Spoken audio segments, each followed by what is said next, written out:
लोकतंत्र देख रहे हैं आप, मैं हूं आपके साथ नेहा दुबे। ज्ञानवापी के बाद अब कृष्ण जन्मभूमि शाही ईदगाह मस्जिद पर कोर्ट में सुनवाई होगी। मथुरा कोर्ट ने सुनवाई के लिए इससे जुड़ी याचिका स्वीकार कर ली है। याचिका में कहा गया था कि शाही ईदगाह मस्जिद कृष्ण जन्मभूमि के ऊपर बनी है, इसीलिए उसे हटाया जाना चाहिए। वाराणसी की ज्ञानव्यापी मस्जिद के बाद मथुरा के विवादित ईदगाह मस्जिद परिसर को सील करने के लिए अब मथुरा अदालत में याचिका दायर की गई है। हिंदू याचिकाकर्ताओं का दावा है कि अगर परिसर को सील नहीं किया गया तो गर्भगृह और अन्य पुरातात्विक मंदिर के अवशेष क्षतिग्रस्त या हटाए जा सकते हैं। अब कोर्ट तय करेगा कि इस याचिका पर सुनवाई होनी है या नहीं होनी है। वहीं ज्ञानव्यापी मस्जिद और इस पूरे मामले पर सुप्रीम कोर्ट ने वाराणसी कोर्ट को आदेश जारी किया है कि गुरुवार को इस मामले में कोई सुनवाई नहीं की जाए। सुप्रीम कोर्ट ने मामले की सुनवाई शुक्रवार तक के लिए टाल दी है। एक रिपोर्ट देखें।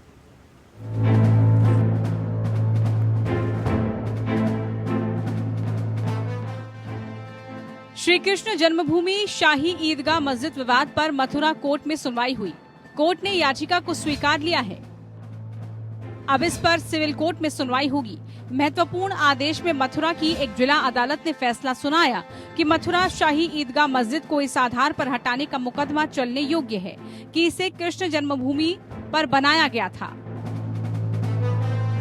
40 हियरिंग पे यहाँ से दिल्ली से मथुरा वो बार बार गए थे हर हियरिंग पे, और आज हम लोग के लिए बहुत बड़ी जीत है क्योंकि जो मथुरा की ट्रायल कोर्ट का ऑर्डर था कि भगवान श्री कृष्ण विराजमान को केस फाइल करने का हक नहीं है, जिस ग्राउंड पे 30 सितंबर 2020 को हमारा केस डिसमिस किया गया था, उसको हमने डिस्ट्रिक्ट कोर्ट में चुनौती दी थी और चुनौती करके मांग की थी राम जन्मभूमि के फैसले का हवाला देते हुए कि भगवान श्री कृष्ण विराजमान को डीटी को हक होता है केस फाइल करने का अगर नेक्स्ट फ्रेंड और शिकायत नेग्लिजेंट रहा है। हमारी अपील को, हमारी दलील को मानते हुए आज मथुरा की जिला जज ने हमारी अपील को अलाउ किया है। इसका अर्थ ये है कि अब ये केस आगे बढ़ेगा और कोर्ट के पटल पे हम सारी एविडेंसेस रखेंगे। एक दीवानी अदालत ने 30 सितंबर 2020 को पूजा स्थल अधिनियम 1991 के तहत मामले को स्वीकार करने पर रोक का हवाला देते हुए मुकदमा खारिज कर दिया था। इस फैसले के खिलाफ मथुरा जिला अदालत में अपील की गई थी, जिसमें जिला कोर्ट ने सिविल कोर्ट के आदेश को रद्द कर दिया। निचली अदालत ने वाद को इस आधार पर खारिज कर दिया था कि अगर मुकदमा दर्ज होता है तो बड़ी संख्या में उपासक अदालत में आ सकते हैं। अपील में तर्क दिया गया कि एक मुकदमे को इस आधार पर खारिज नहीं किया जा सकता था कि कई अन्य लोग भी अदालत का दरवाजा खटखटा सकते हैं। श्री कृष्ण जन्मभूमि के मुख्य पक्षकार मनीष यादव ने सिविल जज सीनियर डिवीजन मथुरा की कोर्ट में प्रार्थना पत्र दिया, जिसमें कहा गया कि ईदगाह में जिस स्थान पर नमाज अदा की जाती है वहीं भगवान श्री कृष्ण का गर्भगृह है, उस जगह प्रतिवादी पक्ष साक्ष्य मिटा रहे हैं। इसलिए डीएम, एसपी और सीआरपीएफ के कमांडेंट को स्थल की सुरक्षा के निर्देश जारी करें, जिससे स्थल के साक्ष्य सुरक्षित रखे जा सके।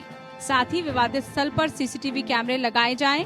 किसी भी अनजान व्यक्ति को विवादित स्थल पर प्रवेश न दिया जाने की मांग करते हुए कहा कि अपर प्रमुख सचिव गृह द्वारा पूरी कार्रवाई की मॉनिटरिंग करने का निर्देश जारी करें। इसके अलावा उन्होंने विवादित स्थल का ASI सर्वे भी कराए जाने की मांग पर अपनी अर्जी में कही है। साथ ही ज्ञानव्यापी सर्वे के लिए नियुक्त special court commissioner Vishal Singh ने भी सर्वे रिपोर्ट कोर्ट में दाखिल की। विशाल सिंह द्वारा जज रवि कुमार दिवाकर की अदालत में सीलबंद लिफाफे में रिपोर्ट पेश की गई। वहीं ज्ञानव्यापी सर्वेक्षण मामले में सुप्रीम कोर्ट ने गुरुवार को सुनवाई को स्थगित कर दिया है और कहा कि वो इस मामले को कल यानी शुक्रवार को उठाएंगे। सर्वे का विरोध करने वाली मस्जिद कमेटी की याचिका पर अदालत 20 मई को दोपहर 3 बजे सुनवाई करेगी। आगे की कार्रवाई तो मानिए अगर सुप्रीम कोर्ट द्वारा रोक लगा दी गई है, जब तक इसको वेकेट नहीं होगा तब तक तो ये कोर्ट जो है, लोअर कोर्ट जो है, कोई आदेश नहीं करेगी उसको। सारी रिपोर्ट तो 10:15 पर सबमिट कर दी गई है। अब वो माननीय न्यायालय का जुरिडिक्शन है, हम लोगों ने तो सबमिट कर दिया है। रिपोर्ट में 12 पन्ने की रिपोर्ट है और 14 तारीख की अलग रिपोर्ट है, 15 तारीख की अलग रिपोर्ट है, 16 तारीख की अलग रिपोर्ट है। तीनों रिपोर्ट जो है एक साथ कर दिया गया है, डेट वाइज किया गया है। प्लस उसके अलावा जो वीडियोग्राफी कराई गई थी उसकी चिप है, फोटोग्राफी कराई गई थी उसकी चिप है, सब उसी में रख करके। और जो हम लोगों ने वाराणसी विकास प्राधिकरण से शासन के द्वारा मांगा गया था कि ड्राफ्ट्समैन दे, तो ड्राफ्ट्समैन भी थे, उन्होंने भी नक्शा पूरा बनाया हुआ है, पूरा मेजरमेंट किया है, उसकी भी कॉपी उसी रिपोर्ट के साथ संलग्न है। सुप्रीम कोर्ट ने वाराणसी की निचली अदालत से ज्ञानव्यापी मस्जिद मामले की सुनवाई शुक्रवार 20 मई तक नहीं करने को कहा है।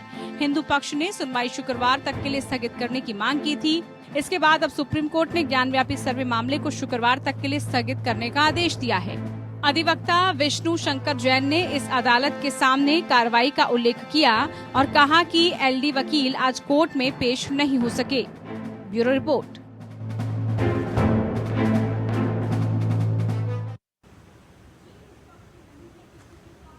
जी हाँ, तो दरअसल ये पूरा मामला मथुरा और ज्ञानव्यापी यानी कि वाराणसी का है और ये पूरा मामला तूल पकड़ता जा रहा है। भले कि कोर्ट में ये पूरा मामला चल रहा है, लेकिन इस पर सियासी सरगर्मी भी तेज होती जा रही है। इस विषय पे आज हम तफसील से चर्चा करेंगे। खास मेहमान हमारे साथ मौजूद है, उनसे आपका परिचय करा देते हैं। स्वामी गिरधर दास जी हमारे साथ है, हिंदू धर्म गुरु है, बहुत स्वागत है आपका। हमारे साथ तलहा रशादी जी हमारे साथ हैं, जो कि स्पोक पर्सन है राष्ट्रीय उलेमा काउंसिल के, बहुत स्वागत है आपका भी। रमन मलिक जी हमारे साथ है, स्पोक पर्सन है भारतीय जनता पार्टी के, आपका भी स्वागत है। साथ ही हमारे साथ जुड़ गए हैं जावेद अहमद खान, जो कि लीडर हैं एसपी के, बहुत स्वागत है आपका भी।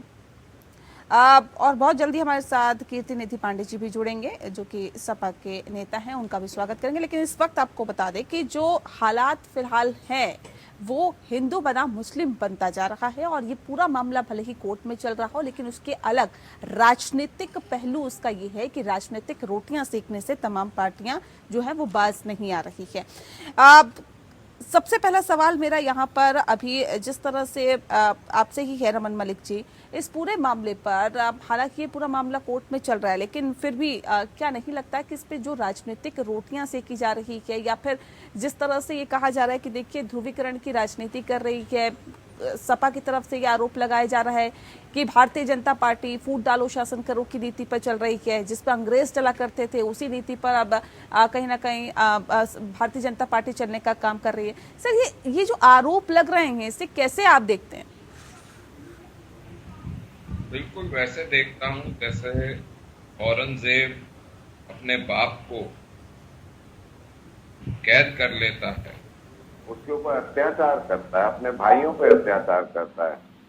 वही सपा का हाल है, जो उन्होंने अपने चाचा, अपने भाइयों, अपने बाप के साथ करा, वो वैसे ही 30 साढ़े 3 साल बाद यहाँ हो रहा है। उसमें क्या कोई बहुत विशेष चीज है? बड़ी बात ये है कि हमको ये मानना पड़ेगा कि आज जब हम बैठ के बात कर रहे हैं, मेरा सवाल आपसे सपा के नेता और उलेमा काउंसिल के जो हैं, इन तीनों से ये है, और उस जवाब के बाद मैं अपना अगला वक्तव्य रखता हूं कि मेरे हिसाब से तो नथुराम गौडसे जिसने एक व्यक्ति की हत्या करी वो पापी था, वो गलत था, उसको कोर्ट ने सजा दी।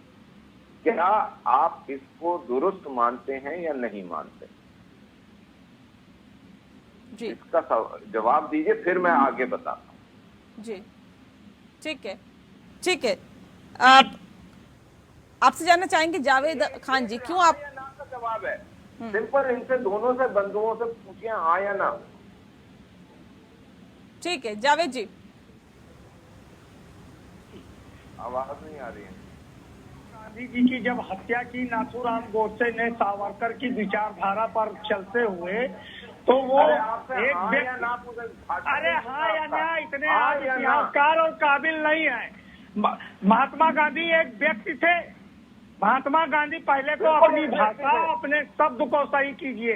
महात्मा गांधी देश की एक आत्मा थे, आजादी के आंदोलन के महानायक थे, और आप महात्मा गांधी जी को आप एक व्यक्ति कहेंगे? गोडसे को किसने शस्त्र उपलब्ध कराए थे? महात्मा गांधी की हत्या किसकी विचारधारा पर? उनकी विचार। रमन मलिक जी, अब आप हाँ या नहीं, आप कुछ भी कहेंगे, हम हाँ ना पे जवाब देंगे। रमन जी, तो आपको पता होना चाहिए नाथूराम गोडसे देशभक्त था या नहीं था? नेहा जी सुन लीजिए, रमन मलिक जी ये बता दें, आपके ये पार्टी के जब नेता उसे देशभक्त बताते हैं, आप दूसरों से पूछ रहे हैं? रमन मलिक जी ये बता दें कि मुगलों के दरबार में मानसिंह क्या कर रहे थे, राजा टोडरमल क्या कर रहे थे, और 2 राष्ट्र का सिद्धांत प्रतिपादित करके नहीं जवाब किसने सोमनाथ मंदिर लुटवाने के लिए गजनी को बुलाया था? क्या जवाब है? किसने सोमनाथ मंदिर जावेद जी धर्म के नाम पर जो विधान, अरे आपको कुछ नहीं आता है। जावेद जी पूरा मामला सर कोर्ट में चल रहा है, ये पूरा मामला कोर्ट में चल रहा है, आज भी सुनवाई हुई। कल्याण सिंह ने, स्वर्गीय मुख्यमंत्री कल्याण सिंह ने राष्ट्रगान का विरोध किया था कि नहीं किया था? आरएसएस ने 53 साल तक हमारे राष्ट्रीय ध्वज तिरंगे को अपने किसी कार्यालय पर क्यों नहीं लगाया? कहा मुगलों के दरबार में आपके पुरखे क्या कर रहे थे? मुगलों के दरबार में मान सिंह क्या कर रहे थे? राजा टोडरमल क्या कर रहे थे? बीरबल क्या कर रहे थे? ये कौन थे? मंदिरों के लिए दान और चंदा किससे ले रहे थे? समाजवादी पार्टी, एक सेकंड मैं किसी औरंगजेब बाबर को जस्टिफाई करने के लिए नहीं बैठा, लेकिन महात्मा गांधी जी का नाम सम्मान से लीजिए, सम्मान से व्यक्ति नहीं देश की हत्या की थी गोडसे ने, व्यक्ति की नहीं देश की हत्या की थी, राष्ट्र के महानायक की हत्या की थी। पहले अपने शब्दों में सुधार कीजिए, फिर हाँ या ना में। जावेद जी, अरे आप होंगे काबिल भाजपा के लिए। जावेद जी, लेकिन रमन जी देखिए इस तरह से करेंगे मुझे आप लोगों की आवाज बंद करवानी पड़ेगी सर, इस तरह से नहीं होता है। एक एक करके अपनी बात को रखिए सर, शालीनता के साथ इस डिबेट को करिए, ऐसे नहीं होता है ना। गाली बकदी अशालीन शब्द का इस्तेमाल किया। महात्मा गांधी को जिसने व्यक्ति कहा वो है अशालीन की हम है। ठीक है भाई, महात्मा गांधी एक व्यक्ति थे, व्यक्ति नहीं सर। थे। महात्मा गांधी पे ये डिबेट नहीं हो रही है, जिस विषय पर ये डिबेट हो रही है उस पर आइए ना सर। नरेंद्र मोदी प्रधानमंत्री नहीं होते और यहाँ डिबेट पर बैठकर आपका मुंह नहीं खुल रहा होता। गांधी जी के पीछे मत छुपो। अरे आप तो मुखबरी कर रहे थे अंग्रेजों की। सावरकर टेंशन ले रहा था। श्यामा प्रसाद मुखर्जी भारत के बंटवारे की दोषी, मुस्लिम लीग के साथ जावेद जी, इतिहास का ज्ञान हमको दे रहे हो आप। जावेद जी कितने बड़े इतिहासकार हैं जावेद जी। ठीक है, बहुत ठीक है रमन जी, एक सेकंड रुक जाइए। स्वामी गिरधर दास जी भी हमारे साथ जुड़े हुए हैं, एक सेकंड रुक जाइए। लाखों लोगों का कातिल था, वो भी उतना बड़ा गुनहगार था, तो उसके वो हीरो मानने वालों को क्या माफी नहीं मांगनी चाहिए पूरे दुनिया से? आपने मांगी औरंगजेब, तो ये जो चरित्र है मैं यही उजागर करना औरंगजेब से रिश्तेदारी तो संघ की विचारधारा की थी, बाबा रिश्तेदारी संघ की विचारधारा की थी। हम तो भारतीय मुसलमान हैं। औरंगजेब बाबर और मुगलों के साथ मिलकर सत्ता की मलाई आप लूटते रहे और आरोप हमसे लगाओगे अपनी सरकार की विफलता को छिपाने के लिए, महंगाई बेरोजगारी पर जवाबदेही से बचने के लिए। ठीक है जावेद जी, उसको छिपाने जावेद जी बोलना चाहते हैं, हैंड रेस करिए सर, मैं मौका दूंगी। इस तरह से नहीं चलेगा, इस तरह से बिल्कुल नहीं चलेगा। बोलना चाहते हैं हैंड रेस करिए, मैं मौका दूंगी, आइएगा अपनी बात रखिएगा। स्वामी गिरधर दास जी, क्योंकि लगातार इस बात पे बहस हो रही है कि देखिए वो जो शिवलिंग जिसकी बात की जा रही है कि क्या वो शिवलिंग है या फिर फव्वारा है, इस पे लगातार डिबेट हो रही है और सवाल इस बात को लेकर भी है। देखिए कोर्ट पे पूरा मामला क्योंकि चल रहा है, हिंदू धर्म गुरु के नाते आप इसे किस तरह से देखते हैं? तो जो ज्ञानवापी मंदिर है, सबसे पहला मुद्दा तो ये है वहाँ पे भगवान शंकर का मंदिर था या नहीं। तो यहाँ पर जितने भी लोग बैठे सबको पता है हिंदुओं ने भारत में कई सारे मंदिर थे। अब हमारी एक समाज में मिले हुए कि वो मंदिर वहाँ पे पहले टूटा भावे मंदिर, तभी हम ऑब्जेक्शन उठा रहे हैं, काम कर रहे हैं। ऐसा तो नहीं ना कि आपके नीचे हम कह रहे कि वहाँ पे मंदिर था, आपने अपना न्यूज चैनल रिपोर्ट किया, ऐसे तो नहीं कह रहे ना। कुछ ना कुछ तथ्य है, कुछ ना कुछ प्रमाण मिले हुए। तो सबसे पहले तो हमें ये मानना पड़ेगा ज्ञानवापी मस्जिद की जमीन है वो पहले कभी भगवान था। उसके बाद अगर मैं तो सभी जरूर नहीं कि इसको जो है सबको माने। मेरा तो आस्था है, मेरा विश्वास, लेकिन मैं फिर भी कहता हूँ नहीं माने, कुछ लोग नहीं मानेंगे, लेकिन वो चर्चा का विषय है, आगे करेगा, वीडियोग्राफ है और हमें पूरा विश्वास है आएगा। ठीक है, तलाश ये तो कह रहे हैं कि मंदिर था वहां पर, मंदिर को तोड़ के मस्जिद बनाई गई। हालांकि ये हम और आप तो डिसाइड नहीं करेंगे कि वहां पे मंदिर था या मस्जिद थी या किसको तोड़ के क्या बनाया गया, लेकिन फिर भी सवाल ये है कि क्या वाकई आपको ऐसा लगता है जो चीजें वहां से निकल के सामने आई है, अभी जिस बात को आप फवारा कह रहे हैं या फिर जिसको मुस्लिम पक्ष फवारा कह रहा है, वो तो कह रहे हैं ये शिवलिंग है, वहां से कलश निकले हैं, नक्काशी जिस तरह से वहां से वहां पर देखी गई है, जो चीजें वीडियोग्राफी में निकल के सामने आई है, वो चीजें कहीं ना कहीं एक सबूत के तौर पर सामने रखी जा रही है। और ये कहा जा रहा है कि देखिए वहां पे मंदिर था, वो पहले उसे तोड़ा गया और वहां पर मस्जिद बनाई गई। कितना इत्तेफाक रखते हैं आप? बुनियादी बात जो समझने और जानने की जरूरत है कि आप ये जान लीजिए, जो अगर औरंगजेब पे जो आरोप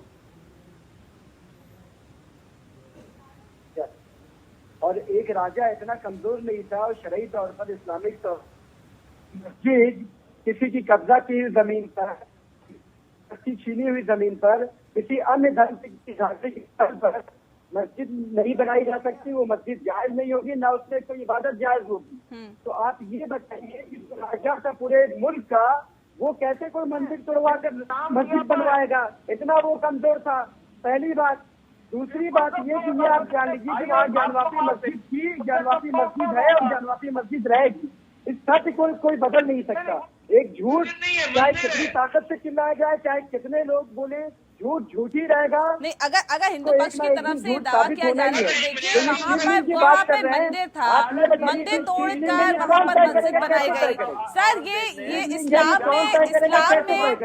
इस्लाम में कहा जाता है कि क्या मंदिर में अगर आप नमाज पढ़ेंगे या किसी दूसरे के धार्मिक स्थल पर नमाज पढ़ेंगे तो आपकी जो नमाज है वो खुदा जो है आपका वो कबूल करेगा क्या उसे? मैंने आपको बताया ना कि किसी जबरदस्ती किसी की हर जमीन, किसी धार्मिक अन्य धर्म के धार्मिक स्थल पर नमाज जायज होएगी नहीं। जबरदस्ती आप मस्जिद वहाँ बना ही नहीं सकते। तो जो मुल्क का बादशाह था वो कैसे किसी मंदिर को तोड़कर मस्जिद बना सकता है? पहली बात नहीं, जो वहाँ से चीजें निकल के सामने आई है, जो वीडियोग्राफी में जो बातें निकल के सामने आई है, जो चश्मदीद बता रहे हैं सर, वो सब झूठ बोल रहे हैं क्या? तो मुस्लिम पक्ष की भी तो तमाम चश्मदीद है। कौन चश्मदीद है? कौन औरंगजेब जमाने के जो भाजपा के प्रवक्ता बैठे हैं, ये औरंगजेब के जमाने में मौजूद थे क्या जब मंदिर तोड़ी जा रही थी? ठीक है रमन जी, जवाब दीजिए रमन जी। औरंगजेब के जमाने में आप लोग मौजूद थे क्या? इतिहास से मुल्क नहीं चलेगा। और उसके बाद जो मनगढ़ंत बातें कर रहे हैं भारतीय जनता पार्टी के नेता। हिस्टोरिकल रिकॉर्ड आया हुआ है, आप उसको कैसे मना कर देंगे? हिस्टोरिकल रिकॉर्ड को मना कर देंगे?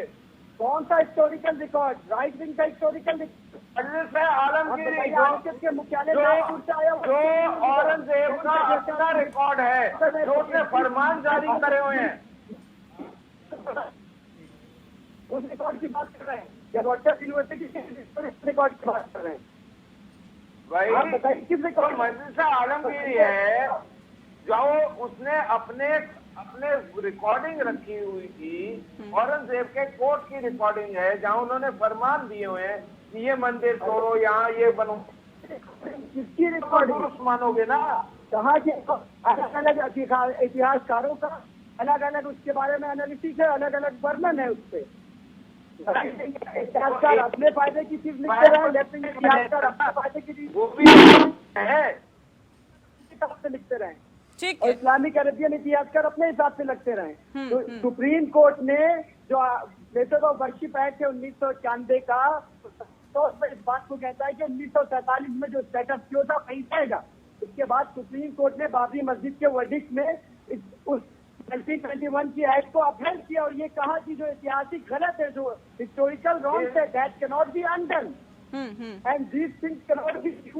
चलिए, सुप्रीम कोर्ट ने क्या बोला सर, उस पर भी हम चर्चा लगातार कर रहे हैं और करेंगे आगे भी। लेकिन अब सवाल यही है कि आखिर किसका दावा सही है, किसका दावा गलत है। हालांकि ये पूरा मामला कोर्ट में चल रहा है। ब्रेक पे जाने से पहले भी पूरे विषय पर बातचीत हो रही थी। रमन जी कुछ कहना चाह रहे? रमन जी जल्दी से अपनी बात रख लीजिए, उसके बाद इस डिबेट को आगे बढ़ाते हैं। चाहता हूँ कि अगर आज के दिन में एक सरकार जिसमें ये बोले कि इस देश के निवासियों को कोर्ट जाके लीगल रिकॉर्ड लेने का अधिकार नहीं है, तो क्या वो वैध होगा? वैसे ही places of worship act challenge करा हुआ है क्योंकि ये असंवैधानिक है, जिसमें नागरिकों का कानून के पास जाके अपना एक रिकॉर्ड पाने का हक जो है वो खत्म होता है। एक चीज। दूसरी चीज, वहीं कोर्ट के लिए भी एक परेशानी का सबब ये है कि जब 4 ब्रदर जजेस ने आके अपना प्रेस कॉन्फ्रेंस करी थी तो वो फ्रीडम के एपिटम बन गए थे, फ्रीडम के परिचायक बन गए थे। लेकिन उन्हीं में से जब रंजन गोगोई जी ने राम मंदिर में अपना निर्णय दिया तो कांग्रेस भी और दूसरे लोग भी और जमात वाले भी उनके पीछे पड़ गए थे कि इनकी इम्पीचमेंट होनी चाहिए। तो उससे भी कोर्ट के ऊपर दबाव डाला जा रहा है। तीसरा चीज मैं ये बोलना चाहता हूँ कि ये पान के पत्ते मिडिल ईस्ट में तो होते नहीं थे, तुर्किस्तान में होते नहीं थे, ना वहाँ शंख होते थे, ना वहाँ देवी देवताओं के बैठने के स्थान के आते बनते थे, ना वहाँ पे घंटियां होती थी, ना वहाँ स्वास्तिक के निशान थे, ना वहाँ त्रिशूल थे। तो ये कहाँ से आया सब कुछ? तो ये जो सारा चीज है ये प्रमाणित करता है कि जहाँ पे मंदिर था, नंदी जी जहाँ महादेव की प्रतीक्षा आज भी कर रहे हैं 450 सवा 400 साल से, उसी जगह पे ये भव्य काशी विश्वनाथ का ज्ञानव्यापी मंदिर था जिसके ऊपर इस प्रकार का एक मस्जिद बना है, विवादित ढांचा बनाया गया है। मैं आज भी ये समझता हूँ कि कोर्ट के अंदर जब तथ्य और सत्यों को रखा जाएगा उसके ऊपर बात होगी। मेरे को ये लगता है साक्ष्यों के ऊपर कोर्ट को ये मानना पड़ेगा कि जो हिस्ट्री में गलतियां हुई हैं उसको कोर्ट को दुरुस्त करना पड़ेगा। ठीक है तला जी, ये जो तमाम चीजों का जिक्र अभी रमन जी कर रहे हैं, ये कहा जा रहा है कि फव्वारा भी वहां पर लगा है। सर ये बताइए, फव्वारा पहले 300 साल पुरानी अगर ये बात रही तो क्या 300 साल पहले बिजली थी क्या? फव्वारा कैसे चलता था सर, कैसे लग गया? कीर्ति निधि पांडे जी इस वक्त हमारे साथ जुड़ गए हैं, सपा के नेता है। कीर्ति जी बहुत स्वागत है आपका। कीर्ति जी अब सवाल इस बात को लेकर है कि जब इस पूरे विषय पर राजनीतिक बयानबाजी हो रही है, क्यों आप लोगों को ऐसा लगता है कि देखिए Bharatiya Janata party divide and rule पर काम कर रही है? क्यों आप लोगों को ऐसा लगता है, क्यों सपा के जो अध्यक्ष है उनको ऐसा लगता है कि कहीं पर भी कोई भी पत्थर रख दिया जाता है, सिंदूर लगा दिया जाता है, उसकी पूजा हो जाती है? लेकिन क्या आपको नहीं लगता कि किसी एक कहीं ना कहीं ये एक वर्ग के भावनाओं के को ठेस पहुंचाने वाली बातें की जा रही है? कीर्ति जी, सपा के अध्यक्ष की तरफ से इस तरह का बयान दिया गया है कि डिवाइड एंड रूल पर काम करती है भारतीय जनता पार्टी और कहीं पर भी पत्थर रख दिया जाता है, सिंदूर लगा दिया जाता है, उसकी पूजा कर ली जाती है, उसे भगवान मान लिया जाता है। ये किस तरह की बातें की जा रही है सपा के अध्यक्ष की तरफ से और ये क्या संदेश देने की कोशिश की जा रही है? देखिए, जहां तक डिवाइड एंड रूल का सवाल है, ये तो तय है कि Bharatiya Janata party divide and rule की पॉलिटिक्स करती है और इसके कई प्रमाण।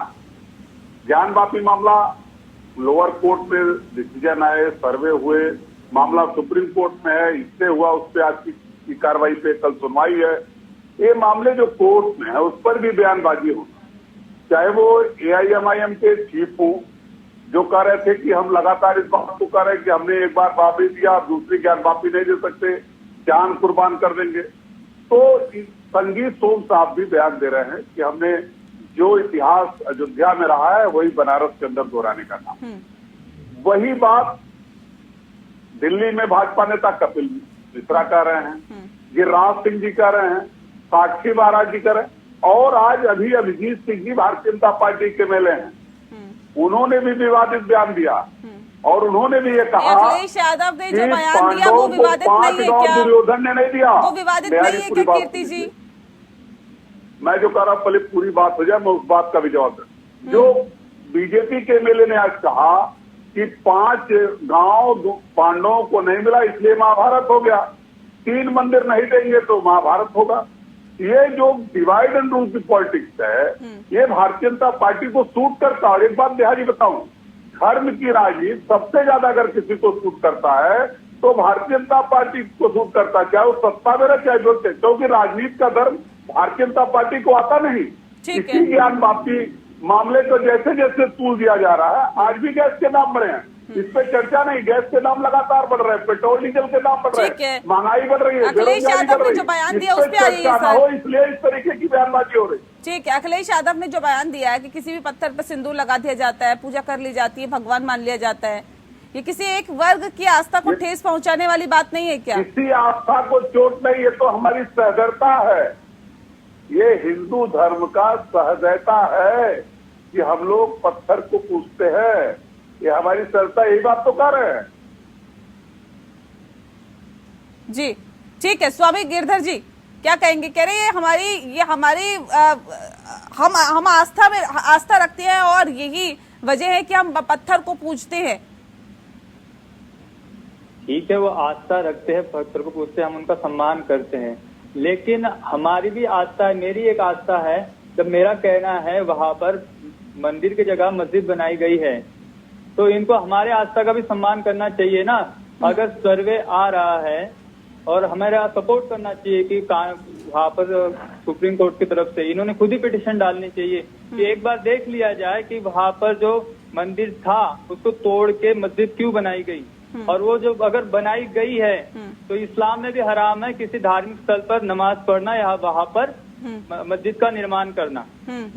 तो उनको हमें हमारी जमीन वापस कर देनी चाहिए।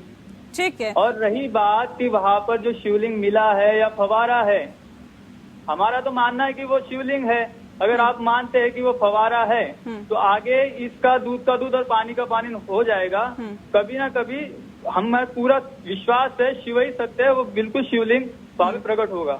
अगर शिवलिंग वहाँ पे नहीं भी है, अगर मानते भी है ये लोग कि वो शिवलिंग नहीं फवारा है, लेकिन ये बात तो सत्य है ना कि वो जो है। ठीक है, उस शिवलिंग की बात अगर हटा भी दी जाए, लेकिन जो 1500 फोटोएं खींची गई है, जो वीडियोग्राफी हुई है, वो भी कहीं ना कहीं ये इस और इशारा कर रही है कि यहाँ पर पहले मंदिर था। कीर्ति जी कुछ कहना चाह रहे? कीर्ति जी जल्दी से अपनी बात रखिए, फिर रमन जी का रुख करते हैं।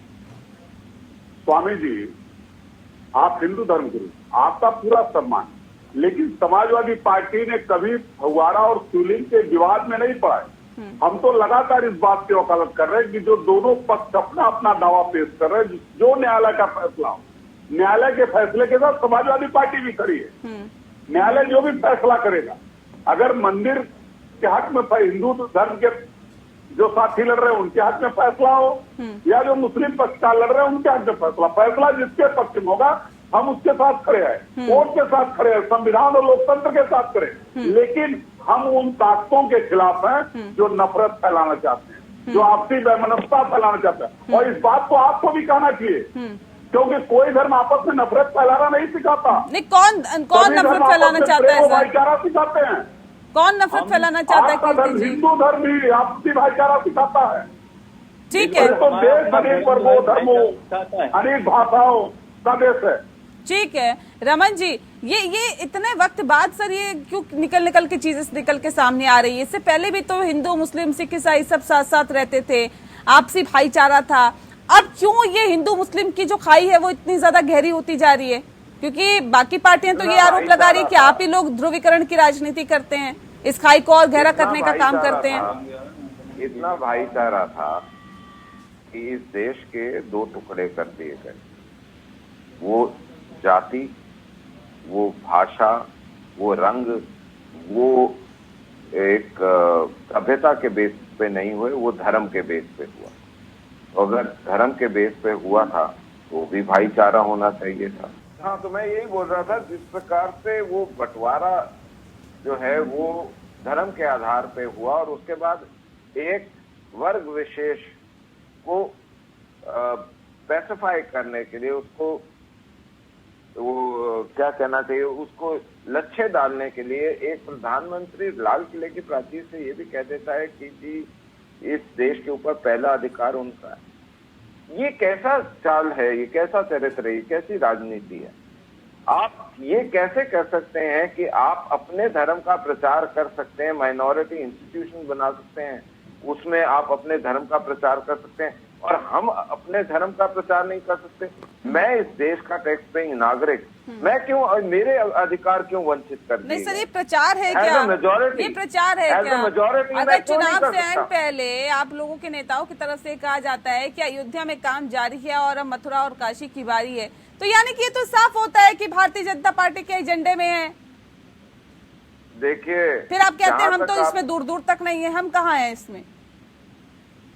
नहीं, आप एक चीज सुनिए मेरे से, अगर आप नेहा जी अगर पूछेंगी तो मैं आज ये बोल दूंगा कि मेरे हिसाब से तो ये बनता है कि 3 नहीं 30,000 जो जो राम गोवा जी ने बना के लिस्ट दी हुई है उसमें 44,000 मंदिर हैं। मेरे पूर्वजों के ऊपर करे हुए अत्याचारों का हिसाब तो कहीं ना कहीं क्लोजर तो उसको लाना पड़ेगा। और दूसरी चीज, जितने यहाँ पे जुनैद है ना, सब जयदेव के वंशज हैं। जितने यहाँ तोहीन तोसीफ बने हुए हैं ना, वो सब तरुण के वंशज होंगे। तो मैं ये पूछना चाहता हूं कि इनमें से कौन सा आ गया था मिडिल ईस्ट से? है तो यहीं पे वो हिंदू जो कमजोर था आक्रांताओं के डर से, उसने धर्म परिवर्तन करा, आज वो इस्लाम का अनुसरण करता है। करिए, कोई दिक्कत नहीं। लेकिन ये कहना कि जी हम सुपीरियर हैं और तुम इंफीरियर हो, नहीं साहब। सर, इंसानियत की बात नहीं की जाती, बात हिंदू मुस्लिम की जाती है। टहला जी कह रहे हैं कि जितने मुस्लिम है यहाँ पर सब कन्वर्टेड है, फिर इतना ज्यादा हो हल्ला क्यों करना है? सर, अगर भारत में अगर ऐसा होता है, ये कहा जाता है कि देखिए यहाँ पर तो मंदिर था, यहाँ पर मस्जिद मंदिर को तोड़ के बनाई गई, तो इतना हो हल्ला हो जाता है। सर, पाकिस्तान में तो इतने मंदिरों को तोड़ दिया गया, वहां के लिए आवाज क्यों नहीं उठती? कीर्ति जी, तो क्या इंसानियत की बात नहीं करनी चाहिए क्या? यहाँ पर हिंदू मुस्लिम की इस खाई को और ज्यादा गहरा क्यों किया जाता है? और अगर इस मंदिर और मस्जिद की बात की जाती है तो फिर सबके लिए करना चाहिए। भारत में तो हर किसी को अपनी बातों को रखने, अपने मुद्दों को उठाने का अधिकार है, लेकिन पाकिस्तान में भी आपने देखा कि वहां पर तो कई मंदिरों को तोड़ दिया जाता है, वहां के लिए किसी की आवाज नहीं उठती है। देखिए नेहा जी, बात स्वामी जी कह रहे थे कि हिंदुओं को प्रचार करने से रोका गया। स्वामी जी को बताना चाहिए कि किस सरकार ने, किस नेता ने हिंदू धर्म के प्रचार से इनको रोका और कहां रोका गया। किसी को धर्म के प्रचार से नहीं रोका गया। आज देश की जो सबसे बड़ी जरूरत है उससे लोगों का ध्यान भटकाया जा रहा है, मूल मुद्दों से ध्यान लोगों का हटाया जा रहा है। आज जो जरूरत है देश के अंदर उससे बात नहीं हो रही है। मैंने स्वामी जी से अनुरोध किया कि पूरे सम्मान के साथ, वो हिंदू धर्म गुरु है, मैं उनका पूरा सम्मान करता हूँ। कौन सा धर्म नफरत करना सिखाता है? कौन सा धर्म आपसी झगड़ा करना सिखाता है? हिंदू धर्म आपसी भाईचारा नहीं सिखाता। हमको उसका अनुसरण करना चाहिए। क्यों नहीं हिंदू धर्म गुरु है प्रचार करते कि आपसी भाईचारा कायम रह सकते। और मंदिर मस्जिद के विवाद को लेकर के 1991 में प्लेसेस ऑफ वर्शिप एक्ट का गठन हुआ, और जब वो गठन हुआ तो देश में नरसिम्हा राव साहब की सरकार थी, और नरसिम्हा राव साहब की सरकार में बाबरी मस्जिद एक्शन कमेटी हो, राम जन्म बाबरी मस्जिद कमेटी हो, या हिंदू धर्म गुरु हो, आरएसएस के लोग, सबके साथ एक बैठक हुआ था कि राम मंदिर का तो मुद्दा ठीक है, कोर्ट में है, जो फैसला होगा उसको सब मानेंगे, लेकिन भविष्य में फिर ऐसा कोई विवाद ना आए, इसके लिए एक कानून बना लिया जाए जिससे देश हिंदू मुस्लिम में न फंस करके देश तरक्की के रास्ते पे आगे बढ़े। और उसके लिए वो कानून बनाया गया कि 1947 से पहले जिस धार्मिक स्थल की जैसी स्थिति थी वैसे ही रहेगी, इसमें कोई विवाद नहीं होगा। और ये बात 1991 के प्लेसेस ऑफ वर्शिप एक्ट में ही नहीं, राम जन्मभूमि बाबरी मस्जिद के मामले में जब माननीय सुप्रीम कोर्ट ने फैसला दिया जस्टिस ऑफ इंडिया ने, तो उस फैसले में भी लिखा है कि इस तरीके के मसले भविष्य में न्यायालयों में भी न हो, भविष्य में ऐसे मसले न आए, और इस तरीके के मसले देश के आंतरिक ताकत को कमजोर करते हैं और देश को मजबूती से आगे बढ़ाना है। तो सबको मिलकर के, हिंदू हो, मुस्लिम हो, सिख हो, ईसाई हो, ये सबको मिलकर के करना पड़ेगा, मुट्ठी बांध के चलना पड़ेगा, तभी देश तरक्की करेगा। ये बात समझ में आ रही लोगों से, क्योंकि ये 1991 तो बात खराब हो जाती है। स्वामी जी बैठे, रमन जी मैं बाकी केस पे जाऊं उससे पहले एक सवाल का जवाब दे दीजिए। क्या ये वाकई जिस बात का जिक्र अभी किया जा रहा है कि अयोध्या का मामला तो शांत हो गया क्योंकि अब वहां पर मंदिर बन रहा है, लेकिन बाकी और भी ऐसे मुद्दे उठते रहे हैं, उस पर राजनीतिक रोटियां सेकने के लिए ये मथुरा और वाराणसी का मुद्दा उठाया गया क्या, ताकि भारतीय जनता पार्टी अपनी राजनीतिक रोटियां सेकते रहे, अपने एजेंडे पे काम करते रहे? क्या यही वजह है क्या?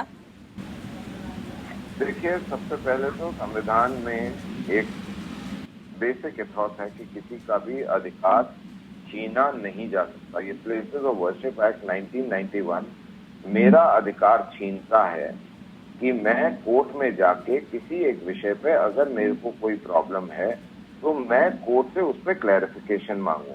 इसलिए इसके ऊपर चैलेंज लोगों ने करा हुआ है। दूसरी चीज कि जो आप बात कह रही हैं, मैं आज भी ये बोल सकता हूँ कि राम मंदिर के जजमेंट के अंदर प्लेसेस ऑफ वर्शिप एक्ट को कहीं नहीं छुआ गया, ना ही उसके ऊपर कुछ विजन डाली गई। उसकी वजह ये थी कि वो बिल्कुल अलग था। तीसरी चीज मैं आपको ये बता दूं कि माइनॉरिटीज के जो इंस्टीट्यूशन हैं, जो स्कूल हैं, कॉलेजेस हैं, उनके अंदर वो अपने धर्म का प्रचार कर सकते हैं, वो ट्रस्ट बना के उसका प्रचार कर सकते हैं। लेकिन मैं एज अ हिंदू, मैं कोई ऐसा ट्रस्ट नहीं बना सकता जिसको इनकम टैक्स या दूसरे बेनिफिट्स मिलते हों, डोनेशन ले सकते हो FCRA के, जिसके माध्यम से मैं हिंदू धर्म का प्रचार कर सकता हूँ। ये कॉन्स्टिट्यूशनली है। अगर आप चाहें तो अपनी रिसर्च टीम को बोलें और वो आपको निकाल के दे देंगी। मैं वही देख रहा था, अभी मैंने कहीं मार्क करा हुआ है, वो मैं आपको दिखा दूंगा। तो ये एक जो विसंगति है, ये भी एक फैक्ट है।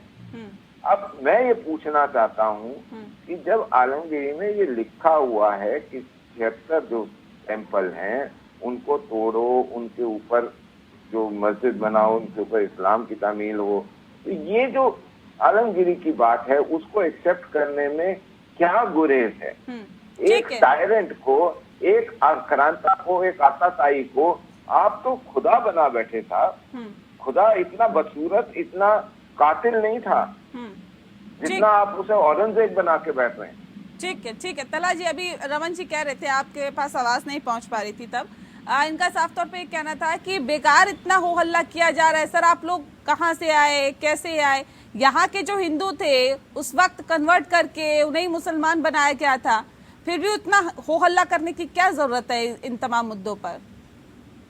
कन्वर्ट करके कैसे? अगर तलवार से कन्वर्ट करके बनाया गया होता तो आज हिंदुस्तान में एक भी हिंदू नहीं रहता।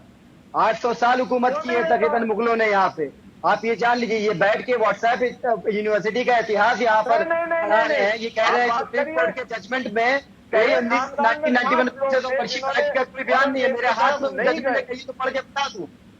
सुप्रीम कोर्ट कहती है the places of worship act is intrinsically related to the obligation of the secular state. It reflects the commitment of India to the equality of all religions. बहुत लंबा, मैं फिर लास्ट में कहा है भाई साहब, आज में सुप्रीम कोर्ट कहती है historical laws cannot be remedied by the people.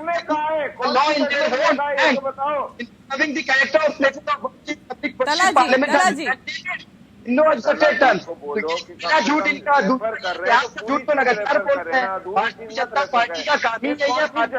नहीं, कौन झूठ बोल रहा है, कौन सच बोल रहा है सर? वो तो कोर्ट फैसला करेगा, कोर्ट पे छोड़ देते हैं ना। सुप्रीम कोर्ट का ऑब्जर्वेशन पढ़ रहा हूँ मैं, किस का डेटा और फिगर नहीं पढ़ रहा हूँ। कौन सा सुप्रीम कोर्ट का ऑब्जर्वेशन है?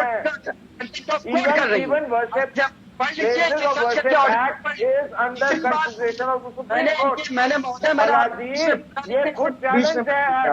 मेरी बात पूरी होने दीजिए। भाजपा के प्रवक्ता से मेरा निवेदन है। ठीक है स्वामी गिरधर जी, क्यों ये इस तरह का माहौल देश में बना हुआ है और इसके पीछे की आप क्या वजह मानते हैं?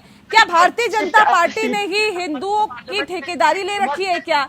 क्या आप लोगों को ऐसा लगता है या फिर ऐसा माहौल बना दिया गया है कि अगर भारतीय जनता पार्टी सत्ता से चले गई तो हिंदुओं को काफी ज्यादा नुकसान होगा या हिंदुओं का शोषण होगा? एक सेकंड तला जी, एक सेकंड रुक जाइए प्लीज। गिरधर जी, ऐसा है ना कि जब भी कोई भी मुद्दा देश में उठता है, कोई पार्टी समर्थन करती है, कोई पार्टी विरोध करती है। ये बात तो अटल सत्य है। कोई पार्टी समर्थन करती है, कोई पार्टी विरोध करती है।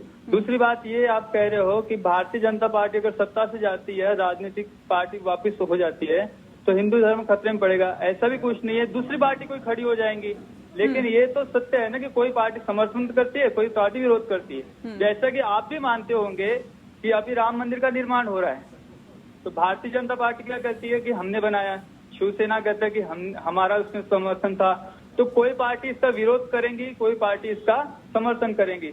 हमें ये जानना है कि कौन सी पार्टी किस बात के लिए समर्थन कर रही है, उनका स्वार्थ है या नहीं स्वार्थ है, देश के लिए कर रही है, समाज के लिए कर रही है।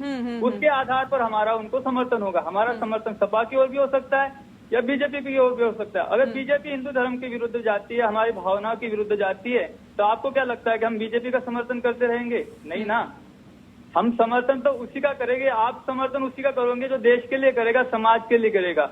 हमें पार्टी से कोई मतलब नहीं है, लेकिन ये बात तो सत्य है ना कि कोई पार्टी समर्थन करती है, कोई पार्टी विरोध करती है। कीर्ति जी, जिस तरह से आज अखिलेश यादव ने बयान दिया, भारतीय जनता पार्टी कह रही है कि यही वजह है कि इस तरह के हालात उत्तर प्रदेश में हुए, इस तरह के नतीजे उत्तर प्रदेश में आए और अखिलेश यादव को इसका खामियाजा भुगतना पड़ रहा है इस तरह के बयान देने का। देखिए, अखिलेश यादव जी ने कोई गलत बयानी नहीं किया, और मैंने कहा ना कि मैंने नाम आपको गिनाया, ओवैसी से लेकर के संगीत सोम, कपिल मिश्रा, गिरिराज सिंह, साक्षी महाराज, ये तमाम नेता हैं जो लगातार नफरत का बीज हो रहा है उत्तर प्रदेश। हम मुद्दों की राजनीति करना चाहते हैं और भारतीय जनता पार्टी नफरत की राजनीति करना चाहती है। और जो अभी हिंदू धर्म गुरु हमारे कह रहे थे कि 1991 प्लेसेज ऑफ वर्शिप एक्ट उनके अधिकारों को रोकता है, उनके अधिकारों का हनन करता है। भारतीय जनता पार्टी के नेता सुनील उपाध्याय जी ने माननीय सुप्रीम कोर्ट में इसको चैलेंज किया है, लेकिन 2 साल से सेंट्रल गवर्नमेंट को नोटिस है माननीय सुप्रीम कोर्ट का, और सेंट्रल गवर्नमेंट माननीय सुप्रीम कोर्ट पे जवाब नहीं दे रही।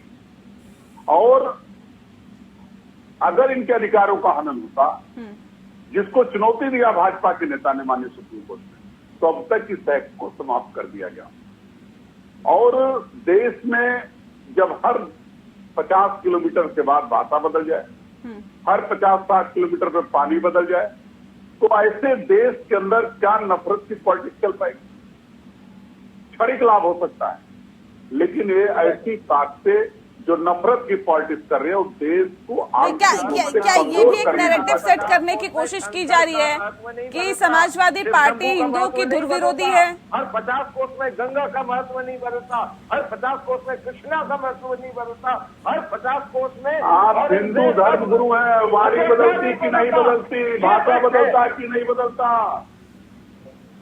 ये तो आप पार्टी में हो ना, जो अपने बाप को धक्का दे देता है, जो अपने भाई को दफा कर देता है, वही काम औरंगजेब ने करा। और आप हिंदू धर्म गुरु है ना, आप हिंदू धर्म गुरु है ना, गुरु नहीं होगा। आइए मैं आपको दिखाऊं, आप हिंदुओं के ठेकेदार है ना, आइए मैं आपको दिखाऊं कितने घरों से बुजुर्ग माँ बाप वृद्धाश्रम में रहते हैं। आइए, किसी का जिम्मेदारी तो ले लीजिए वाले कौन? नहीं, मैं आपको दिखाऊं क्या संस्कार दिया हिंदू धर्म को होने के नाते। केवल चैनल बैठ के प्रवचन देंगे, 70 साल का सिस्टम है, केवल चैनल पर बैठ के प्रवचन देंगे हिंदू धर्म को होने के नाते, केवल चैनल पर प्रवचन देंगे कि जमीन पे कुछ कार्य करेंगे। अगर आप जैसे धर्मगुरु जमीन पे काम के होते तो देश की संस्कृति कहीं और होती। अरे धर्मगुरु आप तो राजनीति कर रहे बैठ के, आप तो राजनीति कर रहे हैं। नहीं, धर्मगुरु नहीं है, धर्मगुरु नहीं है। रमन जी बीजेपी के प्रवक्ता हैं, भारतीय जनता पार्टी के प्रवक्ता हैं, जिनको आप धर्मगुरु समझ रहे हैं, और भारतीय जनता पार्टी का पक्ष रख रहे हैं। लेकिन अब सवाल यही है कि क्योंकि ये पूरा मामला कोर्ट में चल रहा है, तो फिर इस पे राजनीति क्यों? बहुत शुक्रिया आप सभी मेहमानों का हमारे साथ इस खास चर्चा में शामिल होने के लिए। इस पे लगातार राजनीति हो रही है, राजनीतिक रोटियां सेकने की कोशिश की जा रही है। अब सवाल यही कि आखिर इस पूरे विषय पर क्या राजनीति होनी चाहिए, ये सोचने का विषय। लोकतंत्र में इतना ही। नमस्कार।